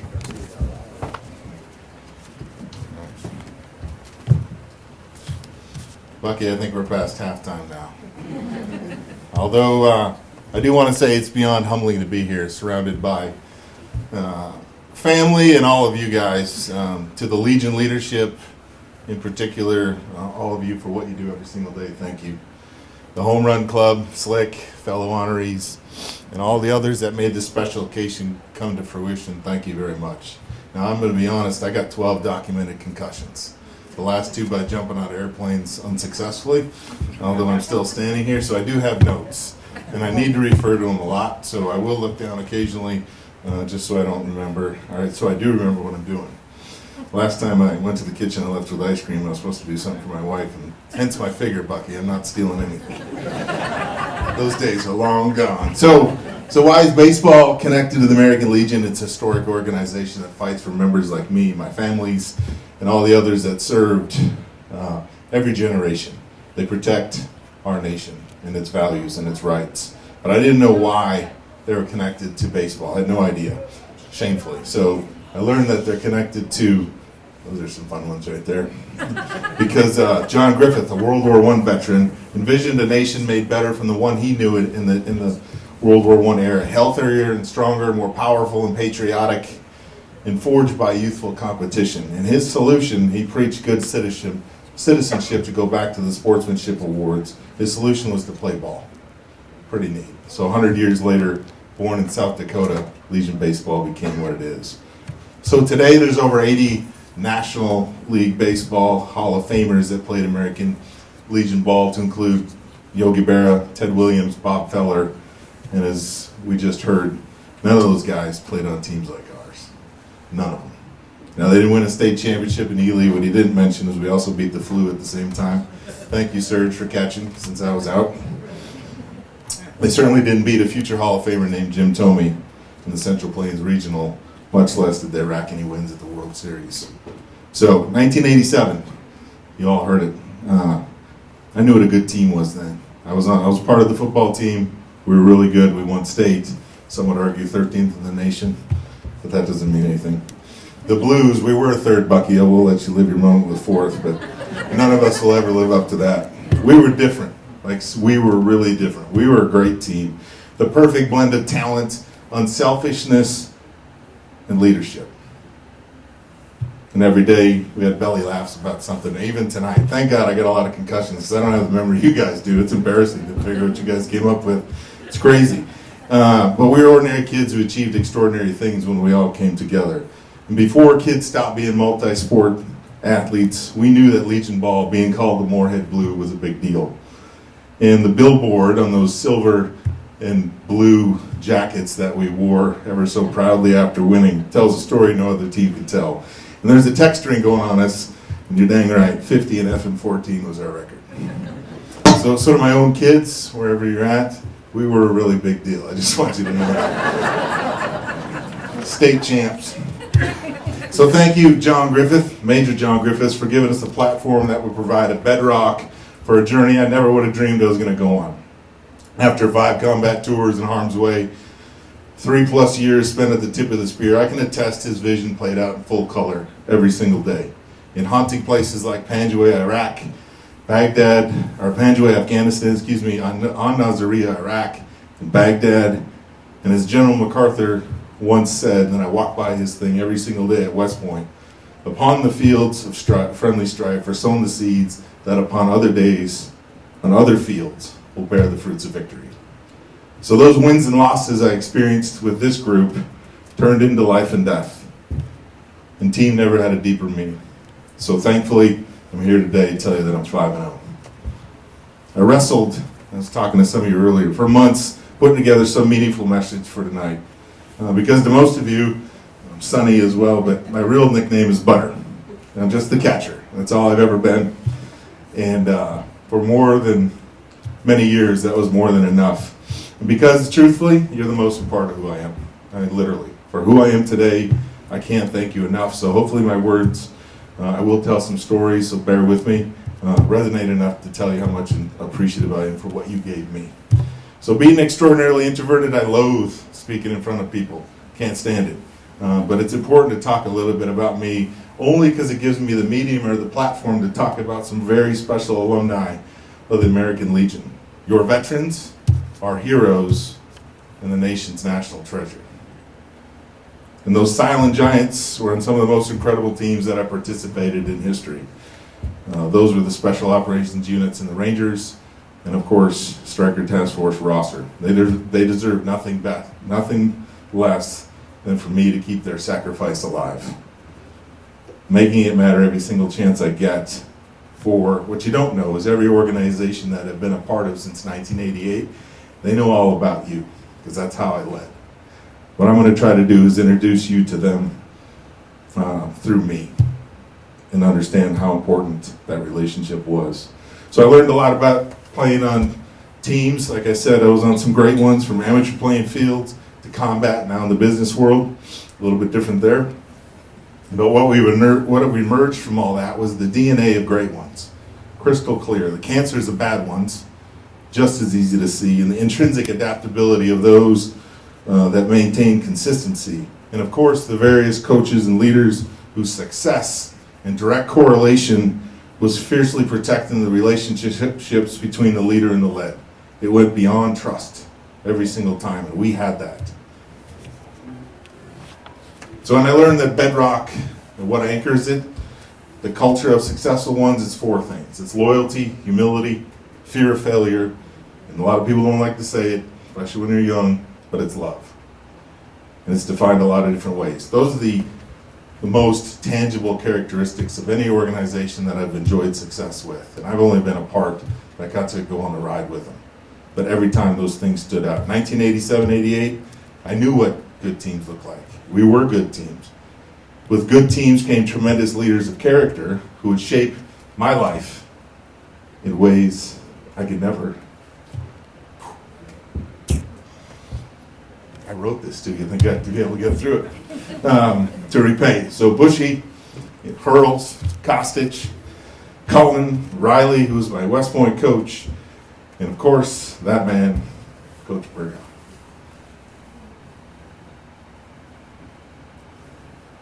Important people. My dad died when I was 12. He left me and my brother his values, and those men, those coaches lived them for me.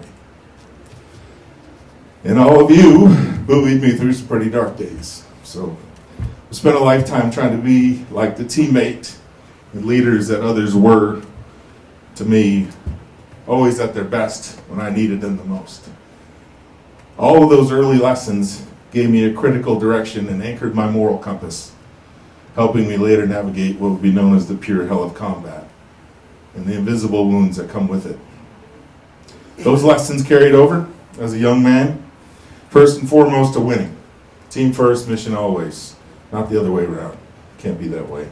Loyalty to something bigger than yourself. Humility to be grateful for your gifts, but also see who you are and what you do not have. And the fear of failure to never, ever, ever fail your comrades, your teammates, your communities, and your friends. That's the necessary ethic that drives success. Not success, but the preparation to be successful. And in every team, I knew that the price of admission had nothing to do with potential. It was a blend of skill and unbridled will, and teammates like you all that I had before that were all in, just like our bad boys. All in.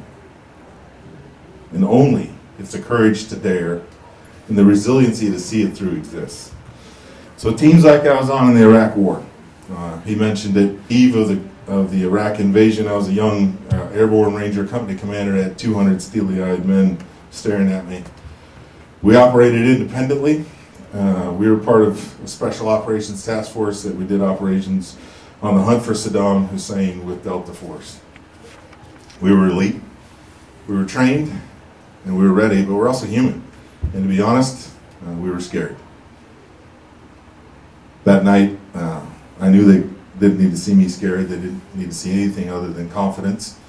And they needed me to be at my best when I needed them the most. And I didn't know what to tell them, but what came out of my mouth was this. Every single one of us creates individual destiny. And it's only collectively that we can make history. So put your mouth guards in, boys. Rangers lead the way. I was an athlete. I had to use mouth guards. Well, at least we did. We crusaded all over Iraq, hunting and destroying the enemy. And then we were given a mission change. And after being awake for 54 hours, I was feet away from SEAL Team 6 as they loaded Private Jessica Lynch onto a Special Ops Black Hawk, successfully completing the first POW rescue since World War II. While she was being evacuated, you all already knew because the news had come across America. I was still on the objective with your veterans, hand digging out 9 shallow graves of her teammates and getting them back home to their families. We didn't know any different. We didn't have a choice. We were just living up to who we were, a Ranger Creed, and that you never let a fallen comrade to fall in the hands of the enemy. Those are your veterans, our heroes, my teammates, an incredible team, and I love them. As I said, I served with some special people, some really heroic teams, and some of those teams touched my life full circle, more ways than one. And here's another story. So the radio transmission came across that night. It was absolute panic and fear, and it was frantic, and it went like this. It said Kilo Alpha 6, which was my call sign, and 6 stands for leader. He said, "We've been hit, and I need you to come get us. The enemy's all around us." And it was dead silence. agonizing silence, waiting for the next transmission to come. And it didn't. That was Brian Stover, Sergeant First Class Brian Stover, aka Sweet. He was my friend. He was my beer league hockey teammate in Washington, not as good as you, Duck, but he was a good line mate. And he was the leader of a special operations reconnaissance unit that was attached to me for the invasion. I think I dropped all the radio protocol, and I answered him something to the fact, I said, Swede, it's butter, and I'm coming to get you. He needed to hear me, he needed to hear my confidence, and he needed me to be at my best, because he needed me the most. And over my dead body, was he going to be left alone? Their unarmored Humvee, we didn't have armored Humvees then, open doors, was shot by a U.S. Army tank. Main gun round went right through it. The tanks were attached to us, given we had the possibility of meeting Iraqi units. The round ripped through the vehicle, wounded everyone, and killed U.S. Airman Scott Sather. We were on a mission that night with Delta Force in search of Saddam Hussein near Tikrit, Iraq. And even though that night was unsuccessful for many reasons, a few months later, through relentless pursuit, Saddam was captured in that very same vicinity, so we were close. First, small world story. A year and a half later, that beautiful woman sitting at my table would be one of the few Army nurses in the world.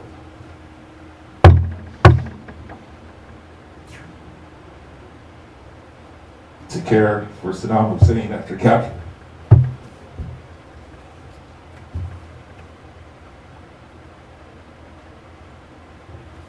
She worked. I broke things, she fixed them. She was in the trauma unit at Baghdad, caring for all the wounded, killed in action, friend and foe. And I told you that wounds aren't always visible, so God bless her doctors and nurses who endure trauma daily. She's your veteran, my bride of 25 years, my hero.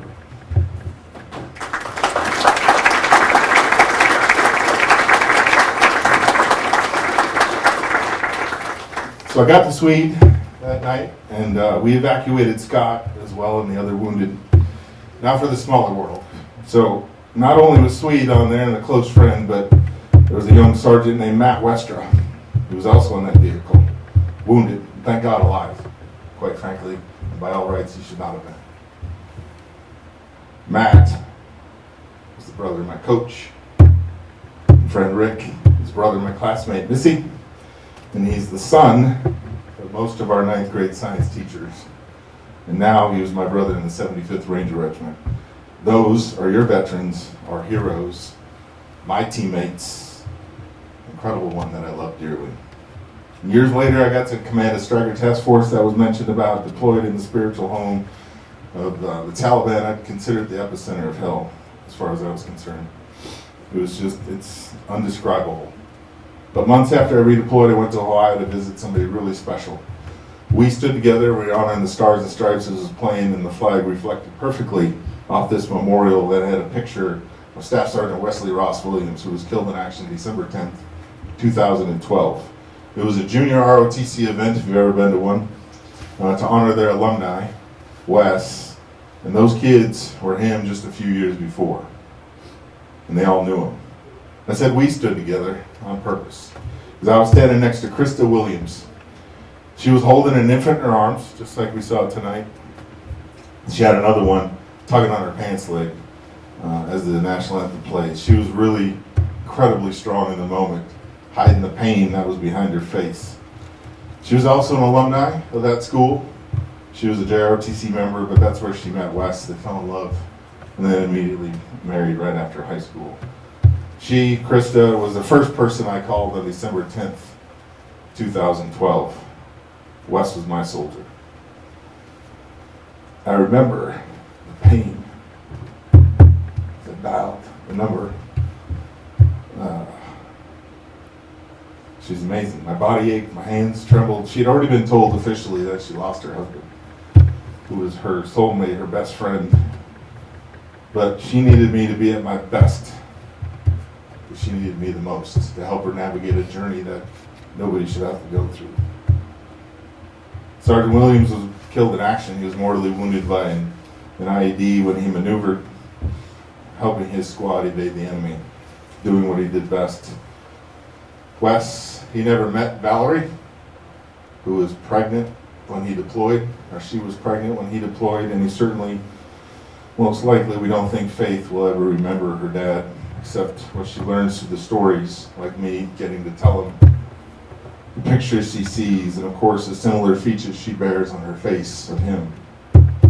The team changed decades of history in that area and achieved what no one in the world thought was possible, a place that the Taliban had dominated and destroyed. The people will remember for not having to pay the Taliban to grow poppy or grow their own food because they had to grow poppy on the land they own. They're going to remember not having to leave their homes and go to the market so the Taliban can occupy them and waiting for us to come. They will remember that unit in West for not having their lives and their families' lives threatened to put out IEDs, and if not, they would go back and threaten to kill them.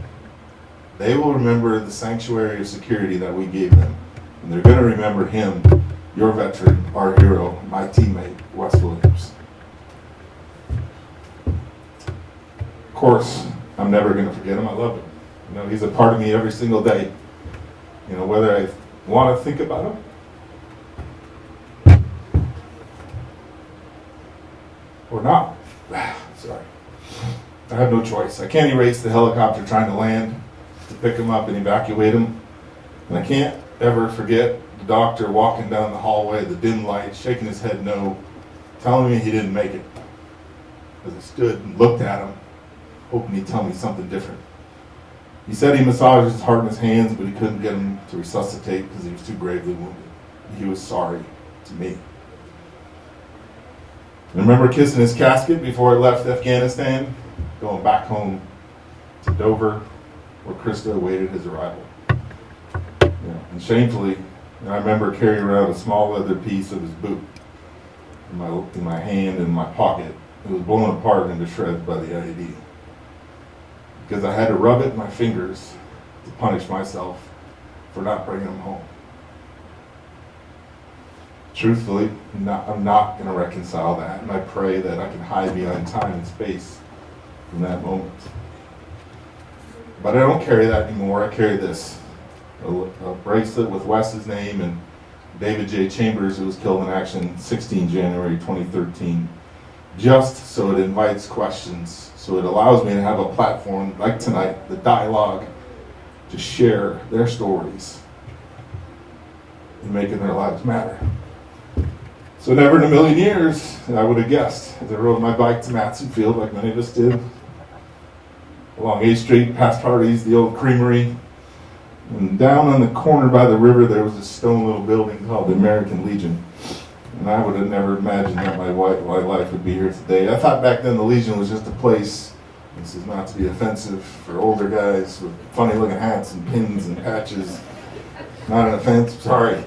But it just didn't register with me, and I certainly didn't know their souls, or nor did I understand or appreciate what they did for us on a daily basis, embarrassingly. I certainly didn't know my life would collide with them forever, and grip hands with the forefathers who gave everything, who gave so much. I've led too many memorials as a commanding officer, honoring too many fallen, giving all. Never had more clarity in my life standing in front of those formations. In doing so, and watching comrades and families emotionally capitulate, trying to understand and comprehend what happened. Me too. Silently, visibly. I stopped counting at 75. I don't know the number. So those are just a few stories since the early days. And those may be the most important teams I've ever been a part of.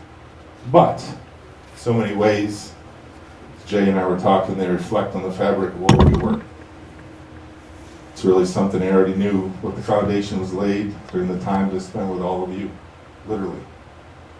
And those bedrock foundations, the team, coach, and leader were later honed, sharpened, and weaponized for good against evil in a way that I had no idea. And it's been a crazy journey, I'll tell you that. Despite the age, I often feel like the little kid who wanted to wear metal cleats. so bad, and make that crunching noise the big boys did at Matson Field and went behind the dugout to get water. We waited for summer baseball, hoping to get on Johnny and Bucky Hyostik's team. Only if we were part of the clique. It's where Jay gave us all our nicknames. Used to grab our earlobes, still does. In the Harmony High School, there was a rivalry. It was the Haves, the Southsiders, that was us. And then the Have-Nots, the North Side, the enemy. Some would say some of their kids, where's Buddha? You guys were held over a few years. Because your 12-year-old Cootser and Napper drove their Camaros to Land Park while we raced around on bikes. So rivalry may have been early, but we all wanted to be Blues, literally. Play at Matson Field. Crazy.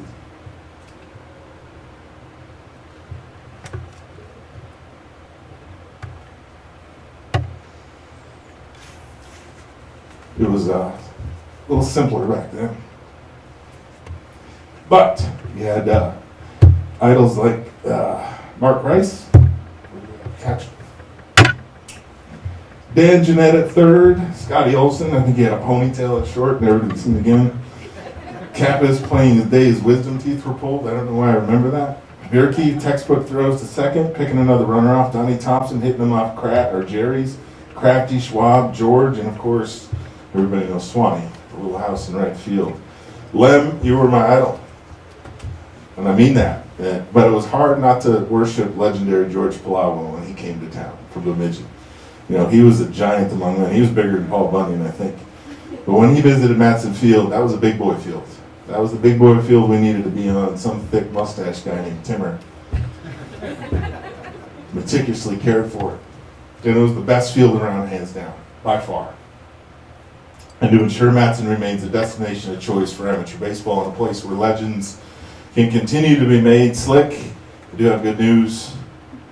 I am honored to share on behalf of my employer, Burlington Northern Santa Fe, they'll be making a donation in the amount of $30,000.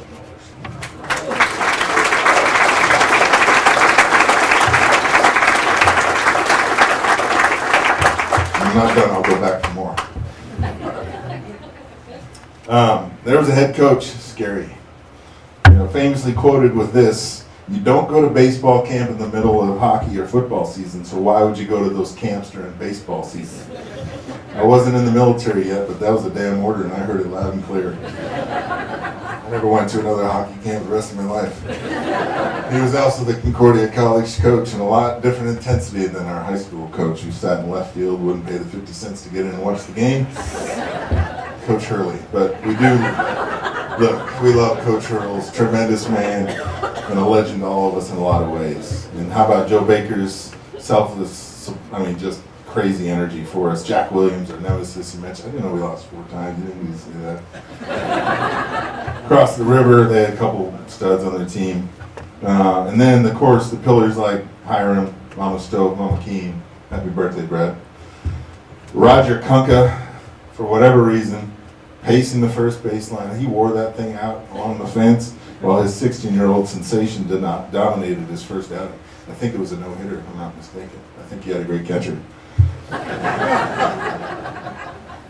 love you, Tony. But there's also tears shed. We won a lot of championships. Mokes cried too.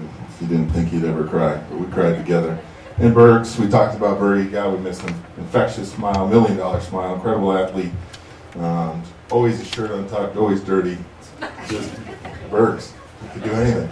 We loved him. Financial sacrifice. I didn't realize we didn't go home, but parents made a lot of commitments back then. Meeting Muhammad Ali in the airport, watching him struggle write my name, Chad, after being completely lucid with Chad Matson in front of me. Horrifying. I didn't know what to do. And then the meatballs from New York City. Remember those clowns? Oh my Lord. Smacking each other around like mini Sopranos at the banquet. It was insane. I'll never forget it. We were the choir kids, which worked out well. And then that ridiculous, obnoxious cowbell that Mrs. Rose ding-dang, all couldn't stand it. And she got to do it like 11 times because they scored a lot of runs. But we shocked the world. We beat the one-eyed pitcher. If you didn't know, he didn't say that. The guy had one eye. And he's staring at it like that. Threw it 96 miles an hour. He didn't know where the hell the thing was going.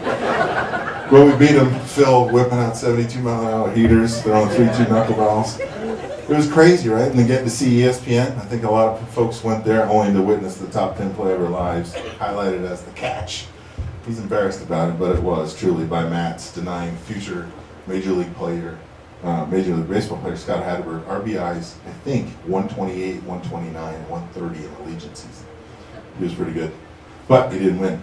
So Minnesota's version of Hoosier, we won. We still in the tournament. So in short, if I asked 17-year-old Sonny or Butter, what would 2025 look like? I'd say it looked just like I see it right now. Absolutely. Even with everything that's happened, the tears that come and the memories that came, I never would have dreamed of the blessings we've had gifted upon us, ever. Surrounded by giants of men whose ordinary kids accomplished extraordinary things because we collectively chose to do and make history as a group and not watch it go by as individuals. So thank you, man. And you guys were always at your best when one of us needed us the most. Surge, coming in big. So thank you for allowing me to stand in your shadows, illuminate a few of my other teammates, share their story, the crown jewels of the American Legion that make up the true Hall of Fame alumni of this place, and celebrate the incredible accomplishment of all of us tonight. You guys, you're my teammates, my heroes, and I love you. So God bless our soldiers, our veterans, and God bless America.